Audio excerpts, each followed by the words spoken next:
Hello ẹ̀yin èèyàn wa, a tún ti dé o, ṣàlàáfíà la bá yín.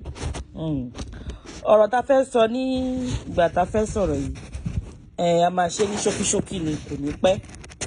A fẹ́ sọ̀rọ̀ lórí ọ̀rọ̀ Kokozaria, ọmọ Oyedepo àti MC Oluomo, Musiliu Akinsanya àti àwọn ará Nollywood. Wọ́n ní wípé àṣepamọ́ ló wà. Yorùbá bọ̀ wọ́n ní àṣepamọ́ ló wà, kò sáṣegbé. Wọ́n ní bó jẹ́ póre ló mọ̀ ọ́n ṣe máa ṣe lọ, bó dẹ̀ jẹ́ pé ìkà kò máa ṣe lọ. Wọ́n ní àtòrí àtìkà ikùn ò mà ní gbé, àti oore àtìkà ikùn ò ní gbé. A dẹ̀ tún fẹ́ sọ̀rọ̀ lórí Sego náà. New chairman tó ní wọ́n ní Èkó street. Yorùbá ti kọrin, ọ̀ní máa jó lọ mò ń wẹ̀yìn rẹ̀ Àkìyà Abíọ́lá, máa jó lọ mò ń wẹ̀yìn ẹ̀. Yorùbá ló máa lùlù máa jó lọ mò ń wẹ̀yìn ẹ̀. Yorùbá ló máa ní Adégún, Yorùbá náà dẹ̀ ló máa tún sọ fún ẹ pé Adéògùn. Òun lọ̀rọ̀ Kokozaria àti ọ̀rọ̀ Musiliu ọmọ Akinsanya tẹ́ ń pè ní MC Oluomo, torí mi jẹ́ mọ̀ kí ni ìtumọ̀ àdónà, kí ni ìtumọ̀ MC, bí ó dẹ̀ ti ṣe MC nígbà kan rí táàmù, àti Sego Èkó straight àti Kúdẹ̀tì àti gbogbo wọn àti àwọn female artist bẹ́ẹ̀ bẹ́ẹ̀ lọ. Ṣé bí ilé ayé ṣe rí rèé? Ṣé bí ilé ayé ṣe rí rèé? Ẹ̀yin èèyàn, ẹ jọ̀ọ́ ẹ máa bá mi wo fídíò kan. Ọmọkùnrin kan àlẹ́jì ni o, àlẹ́jì ni. Ó sọ àwọn ọ̀rọ̀ kan tó jẹ́ wípé ẹ̀yin ọmọ Nàìjà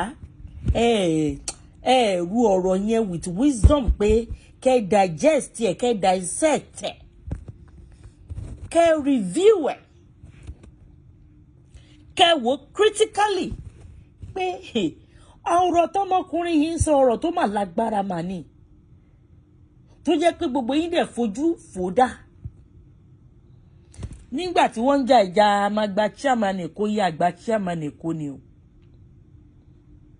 Ẹ jọ̀ọ́ màá play fídíò yìí fún yín. Ṣé nǹkan tí ọmọkùnrin yìí sọ nípa MC ìyẹn Musiliu Akinsanya ṣóòótọ́ ni? Nǹkan tó sọ ń pa Kokozaria ẹ jọ̀ọ́ ṣóòótọ́ ni? Nǹkan tó sọ yìí pé wọ́n jí òòṣà gbé nígbà kan tó ń wá òòṣà kan ẹ jọ̀ọ́ ṣóòótọ́ ni? Nǹkan èyí tó sọ páwọn kan gbébọn wọn lọ jalè níbì kan ẹ jọ̀ọ́ ṣóòótọ́ ni? Àwọn nǹkan tó ọmọkùnrin yìí máa kó síta tó sọ àwọn ọ̀rọ̀ tó máa lágbára mà ní.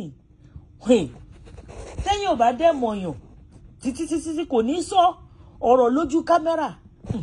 Ó dá ẹnu mi kọ́ la máa ti gbọ́ gbogbo ọ̀rọ̀ yìí. Ẹ jọ̀ọ́ jẹ́ ẹ bá mi wo fídíò yìí ká tó máa tẹ̀síwájú. Ìjọ kìíní àná ajáde aṣọ fún wọn alájọgbòsà lọ́ta ni bẹ́ẹ̀ láti ṣe ààrẹ náà àti ìrẹni tó yọjú pé lóòótọ́ ni àbí irọ́ ni. Èbó náà rè kì í ṣe 25 years almost 27 years láti jà kí ni mo ṣe fún wọn. Kọ́ máa lé mi kiri, kọ́ máa gún mi, kọ́ máa ṣe mí léde. Ọlọ́run wá bá wọn ṣe léde. Àwọn náà ti láwọn tó tún kápá wọn tó lé wọn kiri o. Ayé tiwọn náà ti bàjẹ́ o. Gbogbo ṣíàmà tó jẹ ṣíàmà party after party. Àwọn ṣíàmà gbàyàwó àwa lè rí tiẹ̀ yìí lẹ̀ lè rí o. Ẹ̀ẹ́dẹ̀ ní rìn. Ìjọ náà rè bí àná ìwọ Zaria yìí ìjọ wo ló dé? Ó dé sèmi lọ́wọ́ ni. Ọmọ ẹ wá bá mi ní New Life Hotel lálẹ́ torí pé ó fẹ́ jẹun. Ó ní ìhun tá a ṣe kọ́lọ̀ dáríjì mi. Àgbà ogbé express àfọ̀ṣe. Àgbà anybody lọ. Àdẹ̀gbà wọn wọlé dán. Wọ́n fún ẹ lówó lọ́rọ́ jẹ. Ṣéènì tó gbé sọ́run ṣé ṣáǹtì ẹ ló mu ni? Irin lásán ni torí ẹ̀ lèmi ò ṣe gbà. Ṣéènì cross tó ń gbé kiri irin táwọn Yíbò ń ta. Ìwọ tó gbé wọn sọ́run. Ó wá sí gẹ̀ kiri. Ó mọ̀ pé wọ́n ni. Káláwọn ta gbà lọ́wọ́ wọn rí lọ́rùn ẹ̀ ni ò bá ti lọ sẹ́wọ̀n. Mo dúpẹ́ tèmi lẹ́ni o, mo ṣe kó mọ́ mo ṣòdì ní mí. Ẹ fún mi kọ́bọ̀. Bẹ́ẹ̀ kó mọ títí yí ẹ̀yẹ ọ̀gá. Fọ́ọ̀sì kó mọ tẹ́ máa ṣe. Ẹ lọ já ṣọ́ọ̀bù ni. ìbò parọ́mọ yẹn lọ já ṣọ́ọ̀bù àmọ́ iye àwọn èèyàn tó lọ ṣẹ̀wọ̀n ọ̀sẹ̀ ẹ̀gbọ́n yín wà nínú àwọn tó lọ ṣẹ̀wọ̀n 6 years after 6 years ẹ̀gbọ́n yín dé orí kúwe ìgídà dúró orí kúwe lẹ́yìn tí ìgídà dúró kú àwọn tó tún lò 9 years lẹ́wọ̀n tó dé kílẹ̀ fún wọn wọ́n pàṣẹ mọ́tò nínú oòrùn àwọn náà advice mi kí lọ bẹ̀bẹ̀ kí lè rẹ́fì dọ̀bálẹ̀ mi ṣe mi ò bá yín ṣe tí ò bá kà ṣe lè mi tí mo ti léèyàn mo ti lákọ́ni mo ti lákéwé jẹ́ kí mo tún wá kiri ẹ ní soríire tí màá bàjẹ́ ni ọ̀dọ̀ ẹ̀ wá mi àwọn tó jù yìí lọ wá yín ẹnu ẹ̀ láwa yìí ẹ bá mọ̀ pé wà ní ẹ bọ́ sí gbangba kájọ dúró gbangba káwọ ẹni tó máa dúró báwọn níyan yín jẹ ẹ ní soríire ọ̀nà. Progress national. ẹ̀yin ìjọba ẹ̀yin máa ṣẹlẹ̀ sí ọ̀rọ̀ wa ó kù sí lọ́wọ́ báyìí ẹ̀jọ̀ tó lọ abẹ́kẹ́ dá sí ọ̀rọ̀ yìí ọ̀la Monday ọ̀la sọ́túnla tó kí máa bọ̀ wàhálà má bàa ṣẹlẹ̀ la ṣe ń pè é sáàkéèsì torí wàhálà ti fẹ́ ṣẹlẹ̀ gidi gan Oluomo Oluẹran ó ti fẹ́ dá wàhálà lẹ̀ ọ̀gá máa kó dá wàhálà lẹ̀ o ẹni kò ní ráàkì kankan Lagos State mọ́ o kò ní ráàkì kankan Lagos State mọ́ o number 1 níbi tẹ́tí kò ní ráàkì ni pé ẹ wo gbogbo tá à ń dì kò wú kò gbóṣodi rí o àbí kó pé àwọn oníyàwó máa ṣẹlẹ̀sì àwọn èèyàn lọ́rọ̀ lèmi náà wá o torí èmi náà bí lọ́sà àwọn kan torí ẹjọ́ tó lọ́hùn wọn fẹ́ wàhálà lẹ́kọ̀ọ́ ayọ̀ yóò ní bàjẹ́ o ẹ jẹ́ kí àwọn kọ́mítì látòkè ẹ jẹ́ kẹ́rìbọ̀dì súnmẹ́yìn kẹ́rìbọ̀dì káwọn kọ́mítì wá kọ́ yẹ nǹkan tó ṣẹlẹ̀ ń bẹ̀rẹ̀ wò ìbẹ̀rẹ̀ náà ẹ̀yìn ìjọba náà ń da iná la wà ọ̀gá máa ṣẹlẹ̀sì ẹjọ́ tó lọ́hùn ẹjọba ṣe àtúnṣe yẹn láti Monday lọ sí Tuesday abẹ́rẹ́ àtúnṣe ń bẹ̀rẹ̀ wàhálà fẹ́ ṣẹlẹ̀ Lagos State o ọ̀gá ẹjọ́ ọmọbìnrin ni o ẹ má jẹ́ kí wàhálà ṣẹlẹ̀ o Oluẹran ó ti dáwọ́ fẹ́ dá wàhálà lẹ́ o ó fẹ́ dá. ẹ̀yin èèyàn ẹjọ́ èmi fẹ́ ní ìbéèrè tèmi fẹ́ béèrè o ọmọkùnrin yìí accuse Musili ọmọ Akínsànyà ó ní ẹ lọ gbé òòṣà lọ́tà ẹjọ́ òòṣà abolẹ̀ gbé ta o àwọn ọmọ Yorùbá fẹ́ mọ̀ o òòṣà abolẹ̀ gbé ta torí ẹ̀yin èèyàn ẹ fọkàn bọ́rọ̀ yìí lọ ẹ̀kọ́ fojú wò ó pé ojú ẹ̀kọ́ fojú wò ó ọmọkùnrin yìí tún sọ̀rọ̀ ó ní àwọn Kokozaria wọn láwọn jọ gbé ṣakabula ìgbọ́dọ̀ àwọn èèyàn kan lọ́nà ńgbà kan Sanwo-Olu ṣó ń gbọ́ ó tún nígbà tí wọ́n bímọ àwọn lọ já ṣọ́ọ̀bù ni àwọn já àwọn èèyàn lólè ẹ̀yin ọmọ Nàìjíríà ẹ̀dẹ̀ dákẹ́ ẹni yẹn lẹ tún wá ń gbé lọ sí federal ẹ wá ń finá sórí òrùlé sùn ẹ fúra nǹkan tó ṣẹlẹ̀ lẹ́nujọ́ mẹ́ta yìí pé wọ́n ti ń jíyàn gbé ní Nàìjíríà ṣé ẹ rántí nígbà ayé Buhari tó jẹ́ pé wọ́n fẹ́ dàjọba yẹn rú tó jẹ́ pé wọ́n ń jíyàn gbé káàkiri wọ́n ń ṣoríṣiríṣi káàkiri ṣé ẹ rántí pé gbà tí Buhari máa gbé ìjọba sílẹ̀ a máa gbọ́rọ̀ pé wọ́n ń jíyàn gbé wọ́n ń ṣe nǹkan kan mọ́ ìgbà tó wá di ọ̀rọ̀ pé wọ́n tún gba gáràjì yìí ipe wọ́n fẹ́ nìkan síbì kan wọ́n fi ségò síbì kan wọ́n mú MC lọ sí Àbújá Kokozaria dúró Kúdẹ̀tì náà wà lẹ́kọ̀ọ́ tí gbogbo ẹ̀ ti ń fa wàhálà ṣé ẹ̀yin èèyàn ẹ̀ fúra pé ìlú títí dàrú pé wọ́n ti bẹ̀rẹ̀ sí ní ṣe àìdíà pé wọ́n ń jíyàn gbé tó fi bà ìjọba Buhari jẹ́ ṣé láìdíà pé ó tún ti ń ṣẹlẹ̀ wọ́n ní tí kú ilé ò bá pa ni tòdí ò lè pa yín ní Yorùbá ẹ ṣàyìn àìsí yín Yorùbá ẹ la ojú yín ẹ wo nǹkan tí ó ń ṣẹlẹ̀ torí lórí péjì ẹ mọ̀ wípé àwa máa ń sọ̀rọ̀ pẹ̀lú ọgbọ́n àti òye ni àwọn òdẹ kì í gọ sẹ́yìn ìkà kan ẹ fura o ẹ̀yin Yorùbá ẹ fura wọ́n ní ìfura lògùn àgbà ṣé ẹ rí pé wọ́n ń jíyàn gbé òṣèyàn gbèyàn gbé ṣé ẹ rí pé ó ti bẹ̀rẹ̀ padà àwọn tó jọ ń já àwọn èèyàn gbé tó jọ ń pa tó jọ ń kú wọ́n mọ́ra wọn o wọ́n mọra wọn o, wọ́n mọra wọn, wọ́n mọra wọn, ó ti ń ṣẹlẹ̀ díẹ̀díẹ̀ o, ó ń rújú bọ̀ o. Kó má di pé Àbújá tó ti ń tutù tí kò sí wàhálà rẹpẹtẹ, táwọn tó wà bẹ̀ wọ́n gbégbé wọ́n rọra ń lọ lọ́tún lọ́sì. Kó má di wípé wọ́n máa bẹ̀rẹ̀ sí ní fọ́lé l'Àbújá, wọ́n bẹ̀rẹ̀ sí ní máa jẹ́ àwọn ọmọ gbé máa béèrè owó ẹ̀. Tinubu ọmọ olódòdẹ, Sanwo-Olu, ẹrù ó dáadáa o. Ẹ bá mi wá ọmọkùnrin yìí kàn. Àwọn ọ̀rọ̀ tó ń sọ, àwọn allegation tó ń sọ, ọ̀rọ̀ tó lágbára ni o. Torí Nàìjíríà bí tí ibi kan náà ni gbogbo yín máa kọrí, sẹ́nì kan máa ṣe ẹlẹ́ máa lọ, kò ní sẹ́nì kan tó máa jókòó pé ó ti jẹ́ pé ọ̀nà yẹn ló yẹ ká lọ.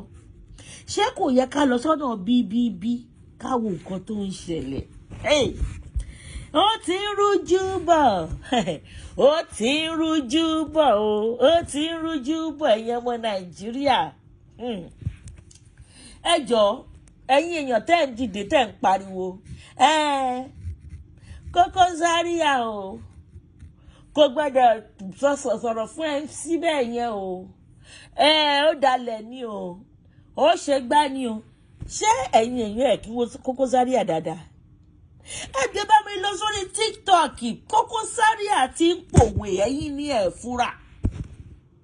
Ó ní òun fi ọwọ́ òun gbé ẹbọ fún Musiliu Akínsànyà gbogbo ìgbà. Òun forí já igbó, nínú ẹ̀ lọ́mọkùnrin yìí tó ń ṣe confession, tó ń sọ nǹkan tó ń ṣe. Tẹ́yin ọmọ Nàìjíríà tí ẹ̀ fojú sí, tó yẹ wípé àwọn ọmọ tó kàwé,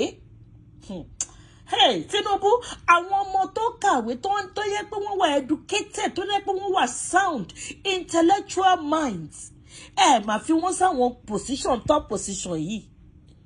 Àwọn ọmọ táùtù àgbèrò lẹ́ ń fi sí àwọn all this critical position, àwọn sensitive posts. Yorùbá ní ọmọ tá a kọ̀, òun ló máa gbé ilé tá a kọ́ tà. Ó ti ń ṣẹlẹ̀ o, ẹ̀yin èèyàn lọ kọ sílẹ̀. Àbújá tí Musiliu lọ yẹn, rí bí ọ̀rọ̀ kidnapping bó ṣe máa lọ. Torí ibi tó lọ yẹn kò dùn mọ́nú, Èkó ti dùn mọ́nú. A wá sọ wípé òun ò lè dúró síbẹ̀. A wá di pé wọ́n máa bẹ̀rẹ̀ sí ní máa yanra wọn. Wọ́n á bẹ̀rẹ̀ sí ní máa dá wàhálà lẹ́lẹ́kọ̀ọ́ pé Ségò ò lè dúró, pé Tinubu pé Musiliu Akínsànyà ti padà. Ẹ̀yin èèyàn wo bí géèmù yìí ṣe ń lọ. Wo bí géèmù yìí ṣe ń lọ. Ọmọkùnrin tó ń sọ̀rọ̀ confession àtẹ wo fídíò àkọ́kọ́ yìí. Tó ń sọ yí pé tẹ́nìkan wà lẹ́ọ̀run Zaria. Tó ń sọ báwọn ṣe máa ń dá àwọn èèyàn lọ́nà táwọn máa ń gba nǹkan. Tó láwọn gbé òòṣà tà. Ẹ mọye tí wọ́n ń ta òòṣà fáwọn òyìnbó, ẹ mọye tó jẹ́ o. Gbogbo àwọn artifact wa tó wà ní UK ń bí báyìí. Tí ìyá Ṣàdí tó kó síbẹ̀ kó tó dolóògbé. Ó níye tó jẹ́ o. Àwọn èyí tó gbé lọ sí Brazil ó wà ńbẹ̀ o. Ó níye táwọn òòṣà yìí jẹ́ o. Ẹ wọ́n lẹ̀ ń bọ alálẹ̀ kò dáhùn. Ẹ lẹ́ ń pè wọ́n kò dáhùn ọ̀dà inú ńgbà tó jẹ́ pé original ti gbé wọn kú omi tó yẹ kó wà. Ẹ wá replace wọn pẹ̀lú fake. Nígbà tó yẹ pàjẹ́ tí ń gbé òòṣà, ẹ máa gbé òòṣà sórí TV, ẹ máa gbé sórí TikTok tí ò ṣẹlẹ̀ nígbà ayé baba ńlá kú wa. Tó jẹ́ yí pé ọ̀wọ̀ la máa fi ń wọ̀ wọ́n, tá máa gbé wọn pamọ́, tó máa bọ wọ́n, tó máa sìn wọ́n. Nígbà tó jẹ́ pé oníkálùkù yín sì tẹ́ bá ti pe àwọn tó ń ṣe amọ̀, àwọn tó mòdì clay, ẹ sọ pé kó bá yín ṣe amọ̀ sínú ilé, ẹ wá máa tọ́po sí. Nǹkan tó tẹ̀ ń tọ́po sí tí kò síbi síbẹ̀. Tẹ́ fi ń gbá àwọn èèyàn káàkiri. Tí kò sí pé òṣàgán mí ń bẹ̀. Ẹ rí pé ọ̀rọ̀ yìí ti ń rúgbó bọ̀ o. Ọ̀rọ̀ yìí ti ń rúgbó bọ̀ o. Àwọn team Ségò, team Kúdẹ̀tì, àwọn kan làwọn team Musiliu Akínsànyà. Kí ni nǹkan tẹ́ ń sọ yìí pé ẹ wá ní Kokozaria ó dalẹ̀ Musiliu? Kò níbi tí gbogbo wọn jọ dì sí. Ẹja lẹ́jà ń jẹ sanra. bí ọ̀rọ̀ orí show tí wọ́n mọ̀ pẹ̀tẹ̀pẹ̀tẹ̀ ní tó bá bà kó bà kó fi ṣòkòtò kó fi pariwo tó ọ̀rọ̀ làwọn máa ń sọ lórí page wa unbiased content làwọn máa ń stream.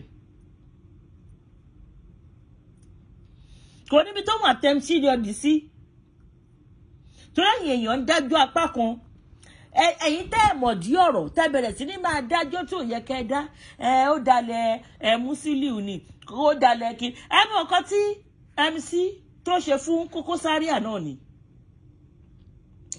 tí ò lè sọ táwa dẹ̀ gbọ́ ṣé mọ̀ nǹkan tó ṣe fún tó fi tádẹ̀ sọ pé òun ò ṣe mọ́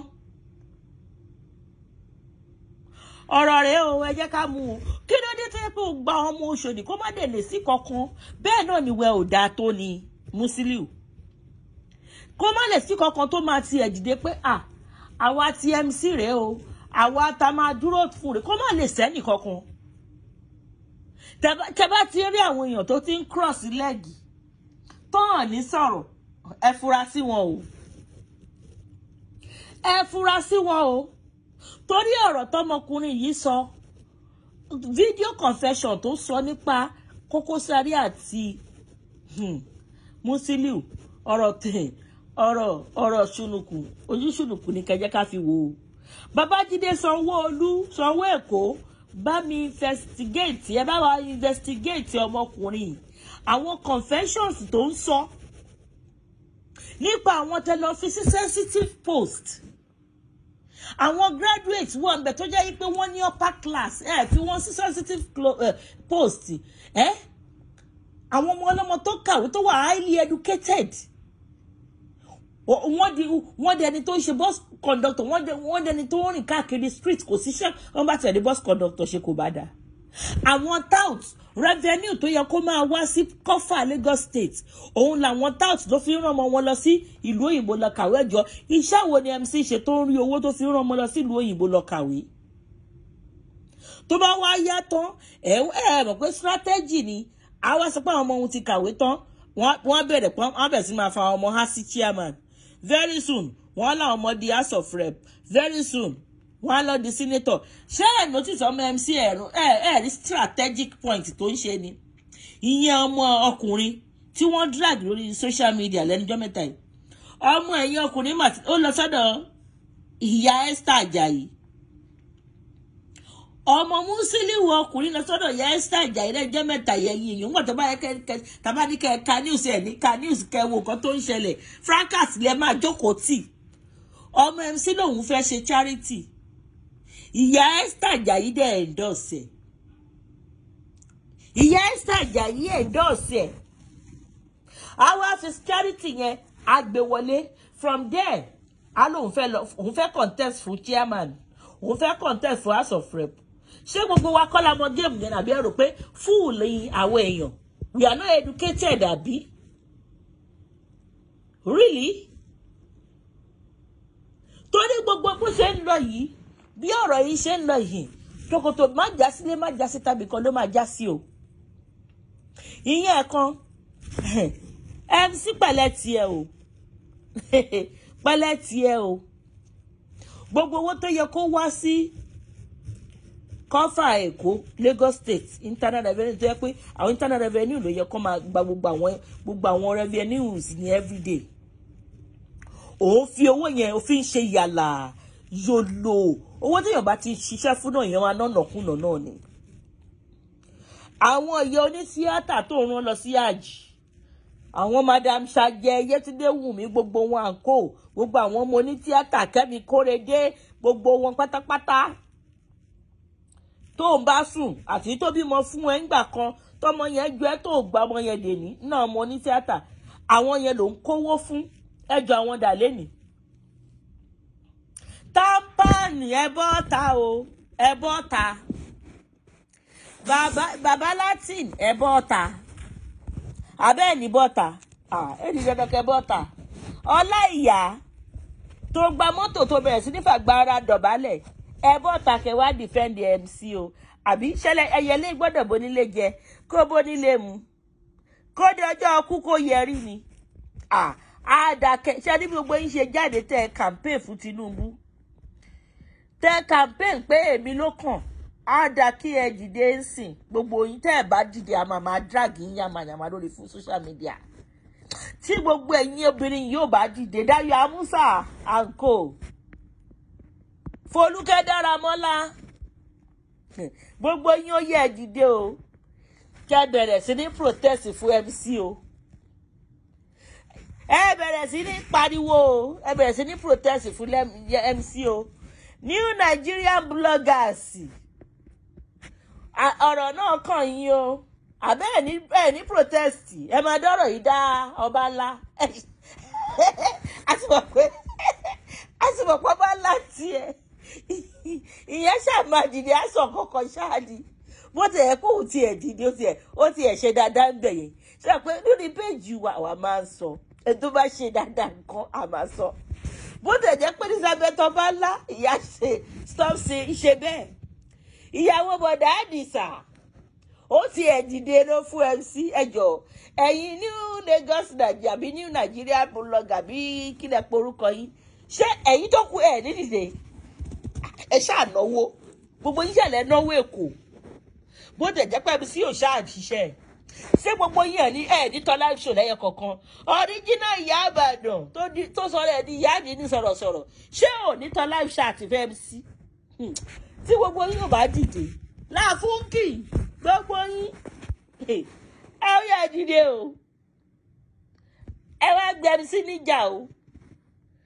ẹyẹ tó ṣàníbó nílé jẹ kó bó nílé mu kódà jẹ́ ọkú kó yẹrí ọ̀rọ̀ náà kan gbogbo yín o ìyá madam ṣáájẹ́ torí ìyá madam ṣáájẹ́ ní orí gírídà ìyá ó fẹ́ẹ́ lè máa kọyàn sẹ́ni tí ló gan lórí gbogbo yín ẹ̀ ní dìde ó yẹ bẹ̀rẹ̀ sí ní dìde gbogbo yín pátápátá ṣíńdódó ojú tó bá ṣàtìmọ́ mi rí Síkírátù ṣíńdódó kò ṣáà sọ pé òun ò mọ ni mọ́ ó yá gbogbo yín ẹ̀ bẹ̀rẹ̀ sí ní gbé plákáàdì o ó yá o olórí MC first wife dìde o second third àtàwọn àlè ní gbogbo state of Nigeria gbogbo yín tẹ́ ẹ̀ bá dìde kẹ́ ẹ gbé plákáàdì kẹ́ ẹ lè bẹ̀rẹ̀ sí ní support MC kò ní í sì lórí ìkànnì yìí o torí gbogbo yín lẹ lábẹ́ o gbogbo yín lẹ lábẹ́ Èkó o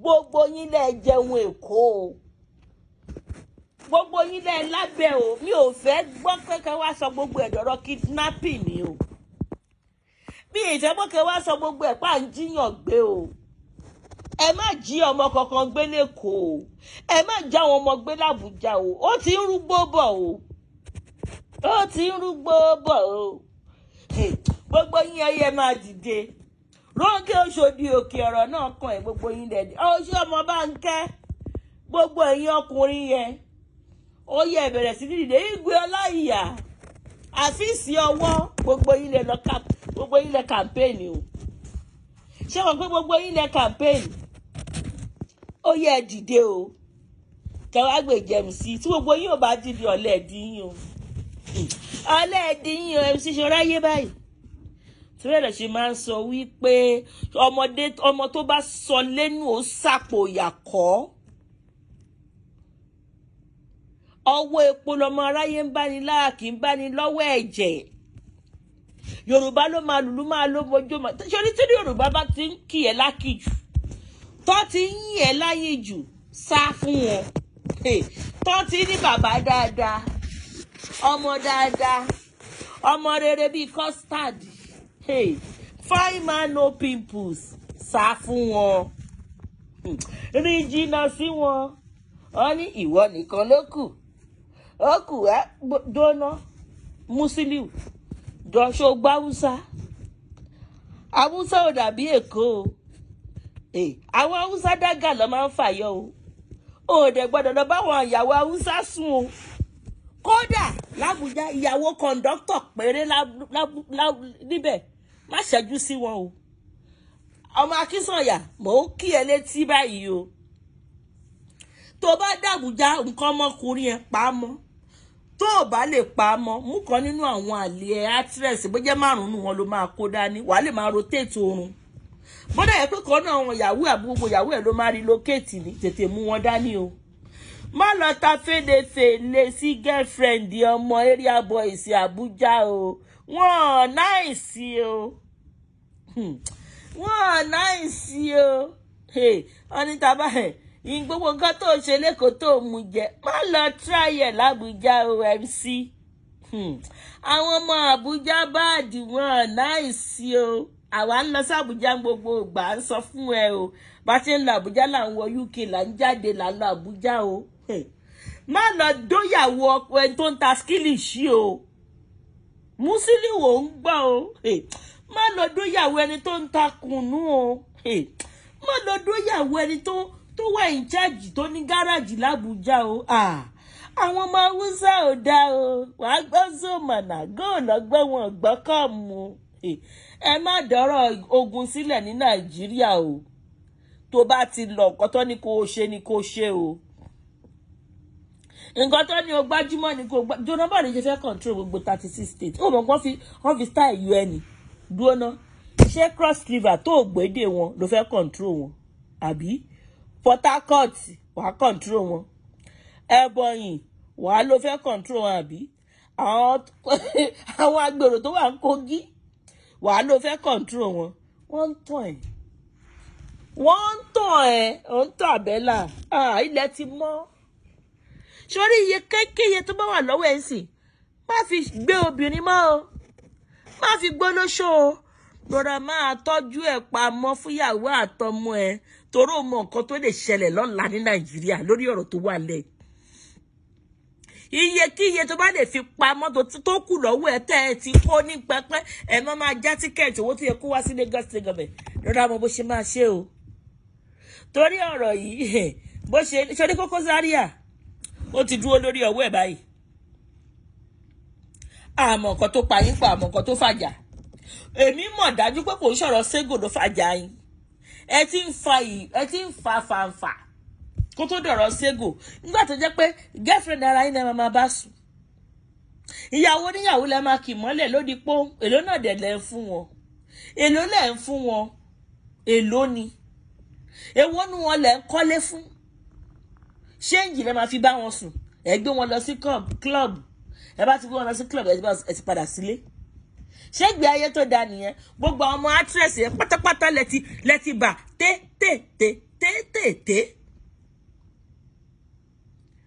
Ségò Ọlọ́run á fún ẹ ṣe o. Torí wọ̀gàn pàápàá àmọ́ kí ni kókó. Nítorí tí Sanwo-Olu bá fẹ́ ṣe ni àwọn government officials látàláwúsá ó yẹ kó lé gbogbo yín dànù ni. Àti Ségò àti Kúdẹ̀tì o àti gbogbo yín pápá tó yẹ kó lé yín dànù ni. Kó wá fi àwọn educated people síbẹ̀. Nǹkan tó yẹ kó ṣe nìyẹn. Ṣùgbọ́n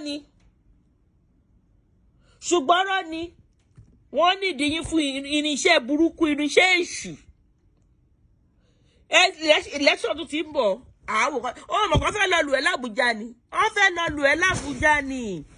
Àwọn Abuja náà dẹ̀ ti rẹ̀ kí wọ́n ti wà lẹ́rẹ̀ẹ́. Sórí Kokozaria bó ṣe parade gbogbo wọn. Àwọn kìnnì kan ní Mushin, àwọn kìnnì kan ní Mushin, àwọn kìnnì kan ní gbogbo bẹ́ẹ̀sì lóríṣiríṣi tó gbé wá síwájú Ségò. Ní 5 and 6 yẹ MC ọlọ́mọ tó bá sọ lẹ́nu. Ó ṣàkóyà kọ́ ni. Kò sí bí tá ṣe lè dùn tó ẹ̀yin ọkùnrin ẹ máa kọ́gbọ́n. Àti obìnrin náà ẹ máa kọ́gbọ́n. Kò sí bí tá ṣe lè dùn tó ẹ máa try kẹ máa tún inú ilé yín ṣe. Kódà a lè fi ará àta wé ará inú ilé o. Kò sí bó ṣe lè lè a lè fi ará àta ká fi wé ará inú ilé. Láíláí ó ṣèwọ̀. Ẹ jẹ́ ká tọ́jú inú ilé wa. Ká tọ́jú ọ̀nà wa. Torí tó bá nà ọmọ tán níta, ilé ló máa padà sí. Ilé tó wá yẹ KMC padà sí, kò lè padà sí. Torí àwọn tí ó tó lọ bá níta, àwọn yẹn náà ti wá ti dànù. Ẹ máa wo bó ṣe ń lọ. Ségò tó bá ń wẹ̀, àwọn Yorùbá actress tún fa gbogbo wọn mọ́ra. Nínú gbogbo wọn ikú wà lára gbogbo wọn, àrùn wà lára gbogbo wọn bó ṣe rí wọn yẹn o. Nínú gbogbo wọn irinṣẹ́ Musiliu ló pọ̀ jù nínú gbogbo wọn. Nítorí ọgbọ́n tó máa fi súnmọ́ ẹni gbogbo wọn tún wá. kò sí nǹkan kan tó fẹ́ offer ẹ̀ rather than pé Sego ìwọ lọ́wọ́ tún gbà lọ́wọ́ ẹ̀. So tó bá ti níyàwó wọ́n gbájúmọ́ inú ilé ẹ̀ má fi tàwọn ọmọ ní tíátà ṣe. Gbogbo àwọn ìyá tíátà lóríṣiríṣi pátápátá yẹn wọ́n dá wọn lóhùn nǹkan tó máa jẹ lọ́wọ́ o ẹgbẹ́ ọmọ aráṣọ pátí ọ̀sẹ̀ fún wọn ayé tó wá nìyẹn òun lọ́wọ́ o kọ́ dẹ̀ gbé oúnjẹ pátí síwájú wọn kọ́ tọ ring light síwájú wọn pátí bí tó ti ń kó jẹ nǹkan tó ń ṣe nìyẹn. So ẹ̀yin èèyàn wa a tún máa padà wá o kò sẹ́ni kankan tó da Kokozaria àti MC o ẹ má dájọ́ síbi tí ẹjọ́ ò sí o àwọn ọlọ́mọ ibi tó jọ dì í sí àwọn ọlọ́mọ téèyàn bá ti ìka lọ́mẹjọ téèyàn bá ti ń rejò títí á gé jẹ àwọn ọlọ́jọ́ ọmọ ibi tó jọ kọwọ́ oríṣiríṣi sí èmi tí wọ́n máa pè ẹ́ Sanwo-Olu àti Tinubu ọmọ olódòdẹ ọmọ tó ń sọ̀rọ̀ nínú fídíò tí mo kọ́kọ́ play yìí sẹ́ ẹ bá wa investigate ọ̀rọ̀ tó ń sọ nípa Kokozaria àti Musiliu ọ̀rọ̀ tó ń sọ yìí ọ̀rọ̀ tó lágbára ni mo dẹ̀ mọ̀ wípé ọ̀rọ̀ tó yẹ kájọ máa sọ ni ẹ̀yin èèyàn a tún máa padà wá ọ̀rọ̀ pọ̀ tá a máa sọ lórí péèjì wa a ní ká mélèé wá fún yín ó dìgbà kan náà.